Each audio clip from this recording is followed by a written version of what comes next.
Grabe ang balitang yumanig sa bansa matapos umanong masabat sina Pangulong Ferdinand Bongbong Marcos Jr. at Lisa Marcos sa issue ng illegal na droga. Ayon sa mga ulat, hindi nananahimik ang mga kritiko at agad nananawagan ng hustisya laban sa kanila. Dahil dito, nakatakdang pagdesisyonan ng Korte Suprema ang mabigat na hatol na maaaring magbago sa takbo ng administrasyon. Sa isinagawang investigasyon, lumutang ang ilang ebidensya na nag-uugnay sa mag-asawa sa paggamit at posibleng pagtangkilik sa iligal na droga. Ilang grupo mula sa oposisyon at maging sa hanay ng mga mamamayan ang naglabas ng galit at pagkadismaya, iginiit na dapat papanagutin ang sinumang lumabag sa batas, anuman ang kanilang katayuan. Mariin namang tumanggi ang kampo ng Pangulo at tinawag na gawa-gawa lamang ang mga paratang. Nakaabang ngayon ang publiko sa magiging pasya ng Korte Suprema na sinasabing maghain ng mabigat na parusa kung mapapatunayan ang kasalanan. Sa gitna ng kontrobersya, nananatiling tanong ng taumbayan kung paano haharapin ng administrasyon ang lumalaking krisis na ito. Tiyak na malaking epekto ang idudulot nito hindi lamang sa politika, kundi maging sa tiwala ng sambayanang Pilipino.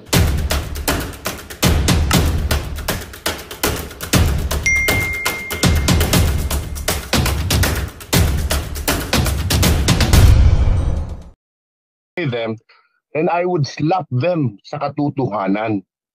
In fact, totoo sila, sabi ni Chihuahua na mga KOJC yun eh. Yes, correct. That was their and that was their prayer rally. Yet they are for Digong, for Tatay Digong. So what's the difference about it? Sa akin lang kasi talaga isang kongresista tapos isang COMELEC secretary nagpapakalat ng fake news. I am so disgusted sa baga, grabe talaga ang pera. Kinakain sila ng pera. It's not about them na humihingi ng pera. Kinakain sila ng pera.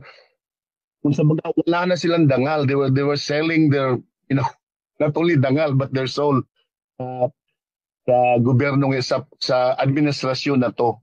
So we really hope from our end dito sa Hong Kong, I think I was trying to float the idea na prayer rally kami, a peaceful prayer rally this, kung pwede kung makakalabas kami anytime of the day o hopefully by Sunday, ganon, just to show sa gobyerno natin, sa gobyerno natin that we are here for, for peaceful means. Hindi dapat nila gawin yan kay PRRD. Hindi dapat.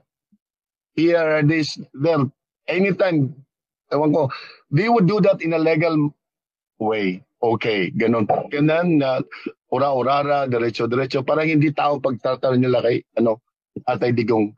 Nakakasakit-sakit ng ng damdamin talaga.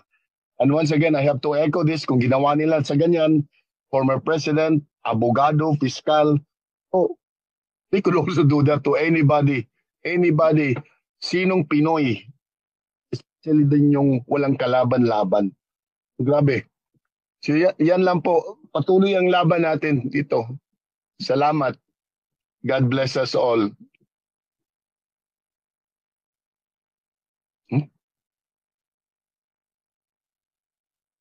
Maraming salamat.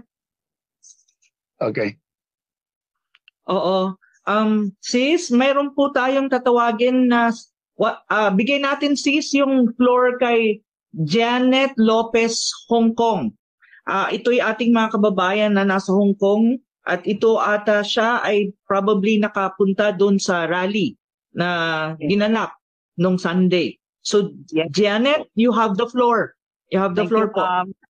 Welcome po sa lahat at salamat po. At least po marinig yung side namin mga OFW na tunay na may malasakit sa bansang Pilipinas at sa ating Tatay Digong at kay BP Sara.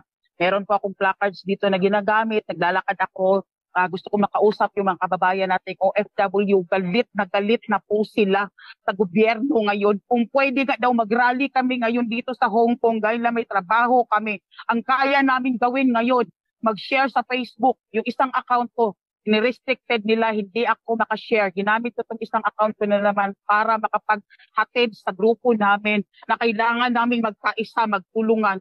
Sobra na po. Hindi na po namin kaya. Sinabi pa nila na bayaran kami dito sa Hong Kong. Wala kaming bayad, wala kaming tulog. Nagsarili kaming baon sa pagpunta namin doon sa event ng KOJC na pagtitipon, pasasalamat para kay Tatay Digong dahil ang napakalaki ng ginawang tulong ni Tatay Digong sa aming mga OFW. And we are so proud of him. Even the foreigner dito sa Hong Kong, sabihin ko po sa inyo, sila pag nakita nila nakaganito kami, naka-Duterte kami, sinasabi nila nakaka-proud ang presidente ninyo. Napakagaling ng presidente ninyo. Pwede bang mahirap ang presidente ninyo? Hindi kami nahihiya sa panahon ni Tatay Digong. Ngayon sa panahon ng Marcos administration, nahihiya kami bilang Pilipino. Ang sinasabi nila, bakit daw napaka-weak ng presidente natin? Bakit daw walang proper ng presidente natin, respeto sa mga kapwa Pilipino? So, kami mga OFW, kung pwede po kaming maglabas ng sentimento, mag-rally dito sa Hong Kong, ginawa na po namin. Nakita nyo po yung nangyari sa KOJC. Hindi po yun out of control na po. Kahit mga pulis naglabasan na po dahil sobrang dami. Kung nakita nyo po yung bench, kasi ako nakiusap ako, nagpaliwanag sa mga OFW na unawain natin dahil yung event na to may limited seats lang sa loob. Kinontrol pa nga ng pulis dahil sa security ni Tatay Digong kasi wala po talaga sa plano si VP Sara na bumisita. Biglaan po sa pagpakita ng malasakit at papasalamat sa mga OFW. Ang inform lang po sa amin talaga bilang mga leaders, nandyan si Tatay Digong at magbisita mga senators na kakampi natin sa PDP. Pero nung pagpunta ni VP Sara, wala po. Pero talagang nakita ninyo ang pagmamahal ng mga OFW. Walang kain, walang tulog, madaling araw pa, naglalakad sila sa kalsada para maka-attend. Kasi first come, first serve ang pagpasok. So isa po ako sa nasasaktan itong si Garcia na sinabi niyang may bayaran na nangyayari dito sa Hong Kong. At hindi po kaya kaming bayaran ang prinsipyo namin. Kahit anong bilyon man ibayad sa amin, hindi namin gagawin yun dahil napakalaking utang na loob ng mga OFW kay Tatay Digong at kay VP Sara. Ibinalik po nila yung respeto namin sa gobyerno. Ipinakita nila na pwede pa palang magbago ang Pilipinas, na meron pa palang pwedeng pag-asa through sa buhay ni Tatay Digong. Walang nagbigay ng pahalaga sa aming mga OFW kundi si Tatay Digong lang. Kaya napakasakit na ngayon ang ginagawa nila. Kung pwede lang durugin ng mga OFW ang nasa gobyerno, lalo na yan si Torre, si Marbil, lalo na yung mga kurap na mga government officials na nasa Kongreso, nasasaktan po kami. Umiiyak ang mga kasamahan kong OFW. Gusto na po, kumatawag sila sa akin, alam nyo ba, umiiyak na rin po ako. Dahil nasasaktan ako sa kanila in behalf of the OFW na ginagawa nila kay Tatay Digong. Sana makagantay din tayo para sa kanila. Kaya nananawagan ako na sana tulungan natin mag-rally na kayo, lumabas kayo sa kalsada dahil sobra na po ang gobyernong ito. Kung pwedeng mag-rally kami sa consulate ngayon, lalabas kami, pero may mga employer kami. Ito na lang po ang paraan namin. Mag-ikot sa mga kababayan nating OFW dito, makiusap, makiisa, magbantay sa Facebook. Salamat po, pasensya na po talaga. Emotional po kami lahat dito ngayon. Kung kita lang po ninyo sa group chat namin, sa ilang group chat na sinalihan ko, talagang madudurog po ang puso ninyo sa kanila. They are praying for the Philippines. Lahat ng mga Christian community ko, iba't ibang grupo, INC, UCKG, mga lahat ng grupo, nagpe-pray po sila dahil nasasaktan sila kahit hindi sila nagjo-join sa politika. Pero ngayon po, nakita mo po, ramdam mo po mga JL friends ko na nasa tumutulong din po sila na magdasal dahil nasasaktan po sila sa sitwasyon natin sa Pilipinas. Sorry po and thank you po sa inyo. Napakalaki, Ma'am Maharlika, Ma'am Ann. Thank you po sa inyo kay Harry Roque, kay Spokes Harry Roque. Salamat po sa inyong lahat talaga. Napakalaking tulong nito, Ma'am Peebles. Thank you sa inyong lahat. And we are praying. Prayer po ang susi namin dito sa Hong Kong sa mga kababayan ko kay Tatay Digong. Maraming salamat po. God bless po. Maraming salamat. Thank you so much, Janet. Maraming salamat. Oo. At sana marami pang mga taga Hong Kong, no, yung ating mga kababayan sa OFW sa Hong Kong ang pumasok sa Zoom at magsalita po kayo kasi may mga sinasabi sila eh. Hindi ko nga sure kung verified yung information na galing mismo kay Garcia. Buying na nangyayari sa doon sa Hong Kong yung rally or yung KOJC event. At actually it was a KOJC event. Ang tanong ko, bakit naman nila nasabi, wala ngang pera yung... Well, nawala si Diyos ko, kuhain up ni PRRD. Ang dapat nilang tanungin at imbestigahan is kung sino nga ba talaga ang nagbo-vote buying kasi we're in the advent of midterm election. So sana ang ating mga kababayan sa Hong Kong, lalo na yung mga nakadalo doon sa pasasalamat na inorganize ng KOJC, magsalita, pumasok po kayo dito sa Zoom na to at para masabi ninyo kung ano ho ba talaga ang totoo at masabi din ninyo kung tama nga ba ang mga paratang na ganito. Kasi po ako, hindi ako naniniwala. Marami akong kaibigan na nagpunta doon sa gathering na yon dahil mahal nila ang former president at I think the vice president was there and they also love the vice president. It's out of love and it's out of, of personal conviction. Kaya nandun sila at nakiisa sila sa gathering na yon at walang bahid yun ng kung sinasabi na vote buying daw. Diyos ko Lord, nakakaloka. Ma'am, ano ko lang, hindi po kayang bayaran ang mga OFW dito sa Hong Kong. Mismo kami na nga po ang bumibili ng t-shirt namin, jacket namin. Kami po ang gumagastos sa sarili namin para maipagtanggol si Tatay Digong at pakita yung suporta namin dyan sa Pilipinas. Kahit anong bayad nila, sabihin nilang bayaran kami. Hindi kami natutulog, nagmo-monitor kami sa Facebook. Kung pwede lang mag-rally kami everyday dito, may mga trabaho lang talaga kami at employer. Kaya napakasakit na sinasabing bayaran kami. Never mababayaran ang OFW dito sa Hong Kong. Kung yung 200 nila, kami na lang magbayad sa kanila kung gugustuhin nila. Mabuti na lang, ma'am, at sinabi mo yan. Mas mayaman pa ata kayo eh. Ipamunhin nyo na ako on and off, no? Kasi gawa na naman yung petisyon na ihahain sa Korte Suprema para ipatigil itong mga nangyayaring to, no? At pinamadali ko nga dahil dun sa apila ni Mayor Baste na mukhang isasakay na sa eroplanong presidente, no?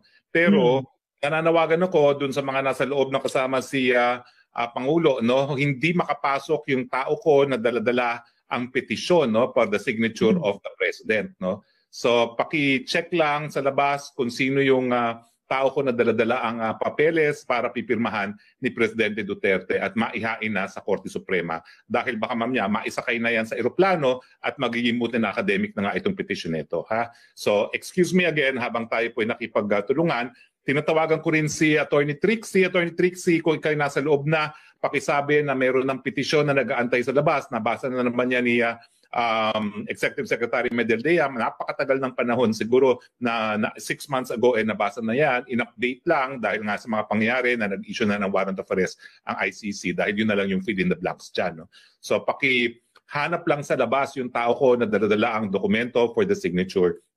At pakisabi rin sa kanila, Attorney Trixie, pakitext lang sa akin lahat ng mga pangalan ng nais na pumirmang mga abogado kasama ang PTR, IBP at MCLE numbers nila para include doon sa petition mismo. Ang lalagdaan lang man ng Presidente dyan ay yung verification and certificate of non-forum shopping.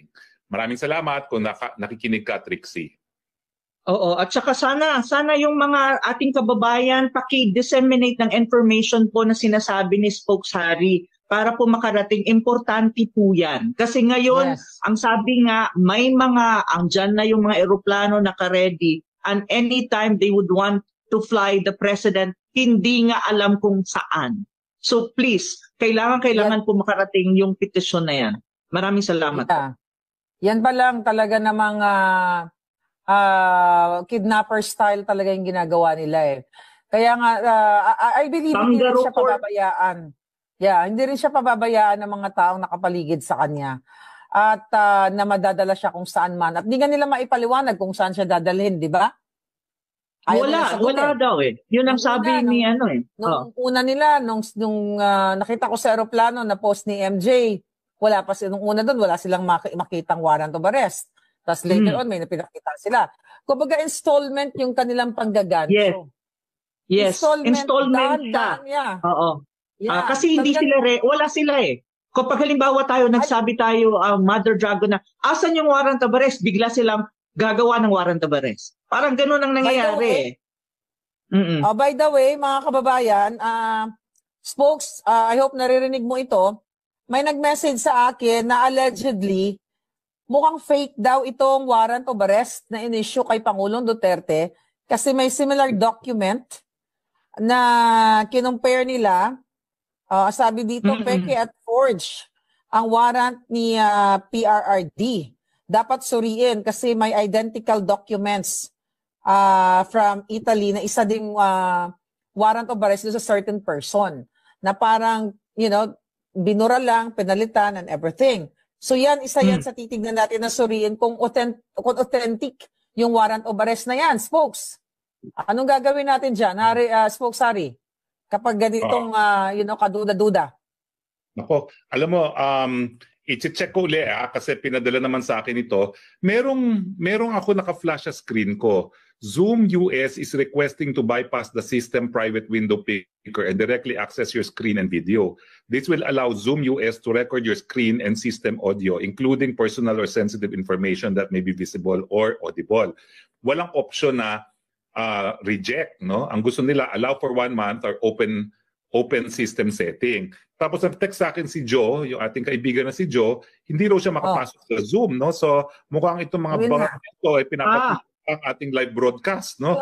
Yeah, may ganun. Dalawang gustong pumasok at hindi rin daw makapasok. Pero i-try niya lang uli. Pero huwag mo nang pindutin yan, Spokes. Hindi ko napipindutin talaga yan, no? Oo, at yan ay isang talaga may ginagawa sila sa atin ngayon. Oo, kasi gusto tayong patahimik dahil nakakapagsalita tayo, nananawagan na tayo sa lahat ng mga nagmamahal sa taong bayan. Magtungo na po kayo sa EDSA. Hindi na po pwede na nagmimiron-miron na lamang. Kung dati sa tingin nyo tama lang ang pagsali sa Facebook, hindi na po tama lang ang Facebook, hindi na po tama lang ang internet. Kinakailangan ibuwis na natin ang ating pagbuhay para sa demokrasya. Hindi na po tayo pwedeng mag-petik-petik. Ito na pong araw, Marso 11, makasaysayan na araw. Bakit nga ba kapag February, Marso may nangyayari, no? Yung unang EDSA po, Pebrero, kung hindi ako nagkakamali, yung kay ERAP, parang Enero ata yun, no? Talagang hindi nagkakalayo. Pagka bagong taon, nangyayari ito talaga sa ating kasaysayan, no? So pumunta na may mga messages tayo dito. Spokes, ang sabi ng ating mga kababayan, nakalock po ang Zoom. Actually, hindi naman nilock ang Zoom. Papasok ko din sana yung vlogger na kasama namin, parang hindi makaano. Tapos maraming nga po di makapasok sa live. Oo. Tapos ang may panawagan dito, First time to. Sis, first time to. Tinatry kong gawan ng paraan pero hindi talaga. Actually, inaayos ko na kanina pa. At saka, ang gusto ng Zoom kasi, buksan daw natin yung open system setting. Baka para tayo ay patigilin. No? Para patigilin tayo. No. Oo. Mamaya. Sige lang. Padala ng mga pangagyan. Don't click talagang ang panunupil hindi lang nangyayari sa doon sa Villamor, pati dito sa internet, subupin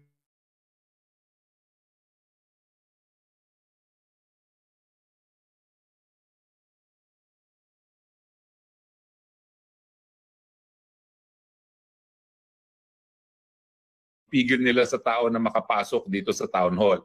Ngayon dahil hindi na makapasok ang ibang mga tao, yung mga loob na po, huwag kayong lalabas. Huwag kayong lalabas at magsalita na po tayo at parating natin sa kanila na hindi na tayo papayag na maulit na muli ang pangalawang madilim na yugto sa kasaysayan ng Pilipinas na Marcos Forever. Tayo po yung at saka po, kung hindi sila makapasok sa live since we're experiencing technical problems at feeling ko there's something going on, ang advice ko sa ating mga kababayan, paki-share po ng live na to at doon po mismo, halimbawa sa account ni Spokes Hari, sa akin at saka kay Mother Dragon, doon po ilagay nyo po yung mga saloobin ninyo, itatry po naming basahin din para masabi namin. Sinusupit nila yung pagpasok sa Zoom, babasahin na lang natin. In fact, gawin natin yan. Tingnan natin dito sa... Yes, sabi ni Dion, we cannot only pray and speak. We must act. So yan ang sabi ng ating mga palangga. Alright? At saka wag po, sabi dito ng isang IT natin Spokes at saka Mother Dragon, wag po attorney dahil pag-click ng okay, yung sinasabi kanina ni Spokes, makukuha nila ang pagkontrol at i-trace nila ang IP address ng mga delegates. So ibig sabihin, Spoke, huwag mong galawin yon. Hayaan mo lang yung IP natin. Pinipilit na ini-infiltrate tayo para talaga mga rebuilding mga inayupak na yan. Oo nga eh. Kanila, no? Mas wais po kami sa inyo. Natatakot sila ata eh. Natatakot sila eh. Ng teknolohiya na nagbibigay buhay sa malayang pananalita. Hindi nyo po kami masusupil. Malalaki mga bibig namin. Okay, so basahin natin ang mga text sa mga tao. Mark, what can we do, said Harry? Is there anyone who could provide us with assistance? I feel so hopeless. Wala akong magawa. Well, kung nasan man kayo, magtipon-tipon kayo, iparating nyo ang mensahe ninyo na talagang we love Duterte and we will stand for and we will dive asserting Philippine sovereignty and democracy. Si Jess I. Lau, MPA, it triggers my anxiety. Si Mona, how can we help PRRD? Brian's iPhone, naawa ako kay Tatay Digong, mga traidor. Nakagagalit na po ito kay Ramon. Nakakagalit na po ang ginawa nila. Kay sa lahat ng mga nagtatanong, kailan tayo lalabas? Ngayong araw na po kayo lumabas. Oo, lumabas na kayo. Pupunta na yung mga vloggers na sa EDSA na. Papunta na sila. Kailangan nyo mag-speak up. Pakita nyo yung bilang nyo, ang supportan nyo. Na ngayon, March 11, si Albert Martin Celiona, Laban Pilipinas para kay PRRD, Romel Duco, Marcialona, FTR, ito si FDR, Hamid Palapar, Michael Safe Bolkers, Laban Pinas kay Tatay Diggs, Romel Duco, hindi lang siya marunong mag-declare, Harleen, ang sakit sa dibdib, tapos si Bay Tony Jensen, magkaisa mga taong bayan, Harleen, opo, Professor Ambion to you. Attorney, may tanong lang po ako, hindi po tayo makakasuhan ng illegal assembly. Wala pong kasong illegal assembly sa internet, okay? At saka ang illegal assembly po, sabi ng Korte Suprema, hindi po kriminal ang pagtitipon-tipon para sa mga mapapayapang pamamaraan para iparating ang saloobin ng taong bayan. Si Fanny, help please, tawagan ninyo ng lahat People's Power kasi wrong moves na sila.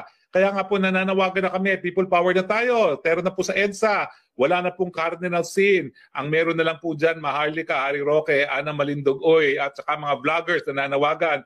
Punta na po tayo sa EDSA kung nais nyo pong depensahan ng demokrasya, ang soberenya, at ang pagiging malaya ng Republika ng Pilipinas.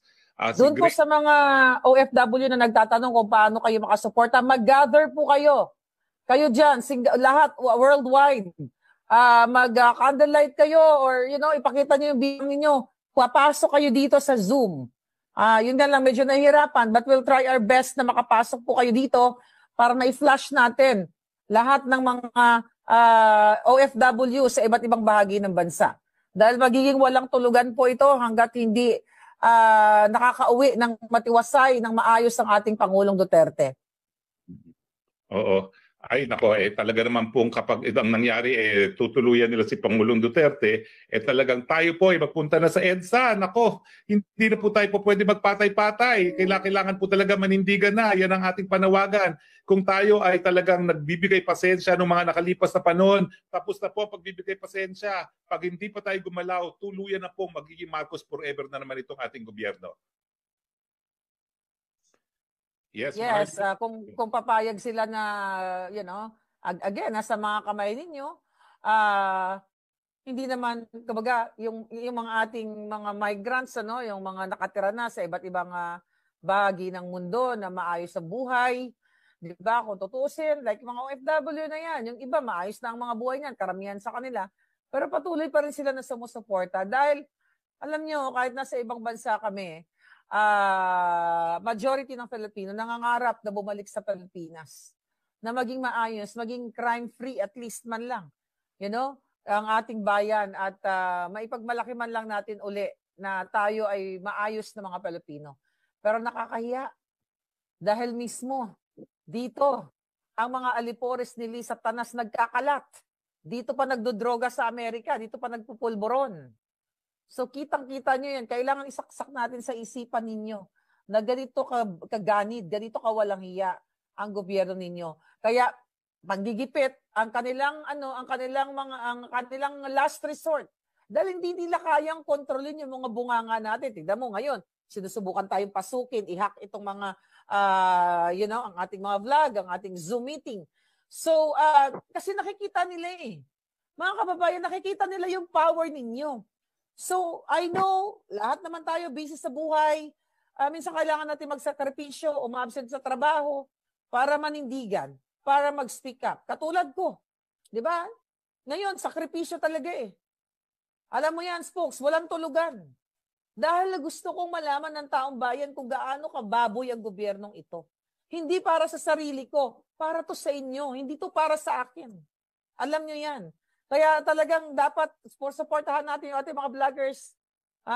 Pupunta na sila sa EDSA at ang iba, nandiyan na nga yung ating EDSA Friday group at ang marami na ngayon nag-gather, mga nag-message sa akin.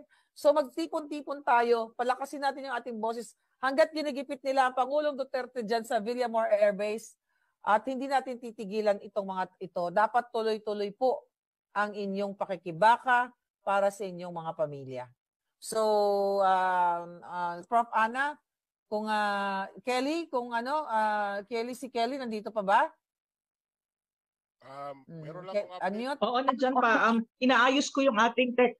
Yan, andyan na muna si DJ Yui. Siya muna DJ? at inaayos ko yung coordinator natin sa DJ. tech. Okay. DJ, Go ahead. andyan na siya. Go ahead. Update lang kasi kanina pa ako nagsisearch, wala pa talaga akong makita kahit yung sinasabing red notice ng Interpol, wala pong pangalan ni PRRD doon. At doon din sa International Criminal Court, tiningnan ko rin yung sinasabing warrant of arrest na... Mahina po ang audio niya, mahina po ang audio. Ano? Mahina po, mahina. Mahina po. Mahina ba? 1, 2, 3. 1, 2, 3. Malakas na yata. Teka, saglit lang ha. Anong nangyari? Bakit mahina? Mahina ba audio ko, Prof? Mahina po. Wala akong marinig. Medyo mahina. DJ, medyo mahina siya ng konti. Siguro ilapit mo ng konti. Ayan. Malakas na ba? Malakas na? Hindi masyado. Sige. Narinig pa rin. Pero medyo hindi pa rin. Huwag tayo magpasupil. Walang bibitiw. Hindi tayo magpigil ng broadcast. At kaya naman tayo sinusupil na ay napakadami na natin. No? Kanina pa nag-100,000 na tayong mga nagsasama-sama dito. Ngayon titignan ko kung ilan na. At magandang balita ang hatid namin sa inyo ngayong araw. Sa pagtatapos ng aming balitaan, nagbigay kami ng mga mahalagang impormasyon. Maraming salamat sa pagtutok at pagsuporta sa aming programa. Huwag kalimutang manatili sa mga susunod na araw para sa mga bagong balita at mga kwento na dapat nating abangan. Mula sa Boses ng Masa, magandang araw, Pilipinas!